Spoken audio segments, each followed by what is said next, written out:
有小伙伴或认识的人有过抑郁症的经历吗？根据美国心理协会的说法，一些最常见的抑郁症症状包括频繁的疲劳感、注意力很难集中、社交退缩以及情感疏离。但是，当我们想象一个人不能专注于他们的任务，精力很差，大部分时间都待在家里，很容易被误认为是懒惰。那么如何区分呢？好吧，这支影片就来说说7个有心理学支持的迹象，帮助大家弄清楚什么样的经历只是懒惰，还是更严重的是。1. 以前有很强的自我激励。首先，我们区分懒惰和抑郁的最重要的方法是看一个人现在的行为，并将其与他们过去的行为进行比较。既然懒惰是一种相对稳定的性格特征，那么懒惰的人可能一直都是这样，就有理由了。然而，那些曾经高度自我激励和高成就的人，突然不再如此，实际上可能正在与抑郁症做斗争了。2. 对生活中的一切都失去了兴趣。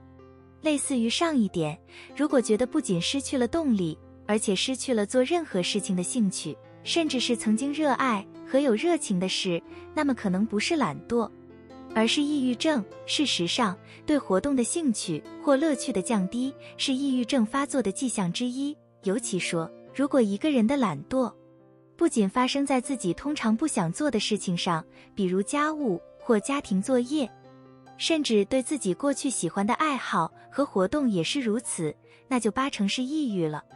3. 觉得自己什么都做不了了。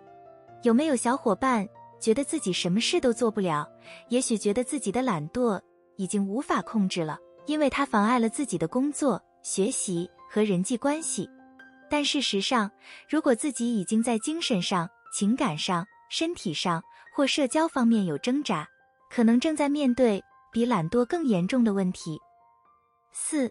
不知道自己为什么会有这种感觉。有没有小伙伴会一直感到心烦意乱，却不知道为什么？另一个表明懒惰可能比自己想象的问题要严重得多的迹象是，似乎伴随着很多自己无法理解的负面情绪，无论是孤独、悲伤、绝望，甚至愤怒，可能找不到自己这些情绪背后明显的罪魁祸首。这些情绪可能令人沮丧和困扰，所以如果最近一直有这种感觉，但不知道为什么，这可能是因为真的很抑郁。5. 还出现了其他无法解释的症状。大家最近都能睡得好吗？除了情绪上的完全抑郁之外，有时还可能会出现身体上的生理症状，这可能包括发现自己睡得太多，没有胃口，或突然间的暴饮暴食。其他常见的例子包括，即使什么都不做，还是会出现突然的心悸、心跳加速、呼吸困难、胸痛、慢性疼痛，以及疲劳的症状。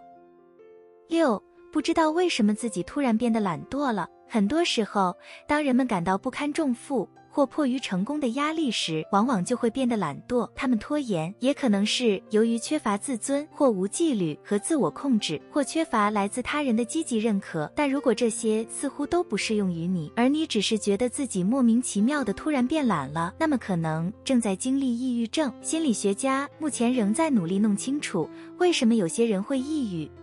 但最重要的是，如果一个人觉得没有什么能让自己突然屈服于无法解释的懒惰，这可能就是原因。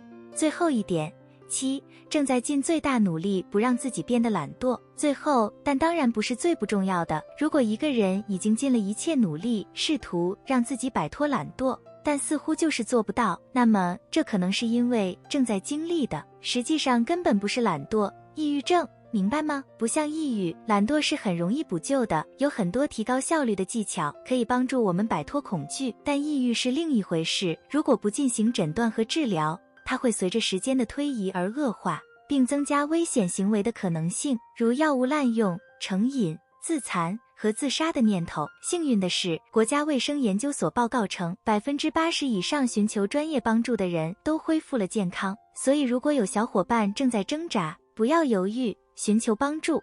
你有我们提到的哪个迹象吗？如果有，请马上联系心理健康专家，寻求应得的帮助。因为抑郁症越早被诊断出来，越容易治疗。记得点赞并把影片分享给更多可能从中受益的小伙伴，订阅我们的频道并开启小铃铛，这样才能及时收到我们的上新通知。观看更多心理学内容，参考文献在资讯栏。感谢收看，下支影片不见不散。